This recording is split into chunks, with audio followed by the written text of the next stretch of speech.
तर मिसिंग लिंकची पुण्याहून मुंबईकडे येणारी लेन आता सुरू झालेली आहे। वायरिंगचं काम सुरू होतं, त्यामुळे 12 वाजता ओपनिंग झालं नाही। मात्र आता मिसिंग लिंकची पुण्याहून मुंबईकडे येणारी ही लेन सुरू झालेली आहे।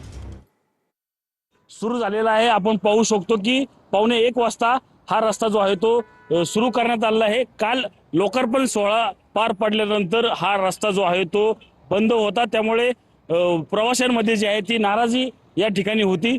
मात्र आज 1:15 दरम्यान, दुपारच्या दरम्यान हा रोड जो आहे तो सुरू झालेला आपल्याला पाहायला मिळत आहे। आपण पाहू शकतो की अनेक पर्यटक जे आहे, प्रवासी जे आहेत ते या ठिकाणी आलेले आहेत।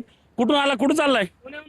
मुंबईला निघालो मुंबईला। अच्छा, हे आमचे अनिल शेठ, राहुल शेठ आहेत बरं का? नक्कीच आपण पाहू शकतो की प्रवाशांमध्ये जे आहे ते आनंदाचं वातावरण आपल्याला पाहायला मिळतं। अनेक प्रवासी जे आहेत ते या ठिकाणी चाललेले पाहायला मिळतात। अखेर पुण्याहून मुंबईला जाणारा हा रस्ता खुला झाल्यामुळे प्रवाशांमध्ये जे आहे ते आनंदाचं वातावरण आपल्याला एकूणच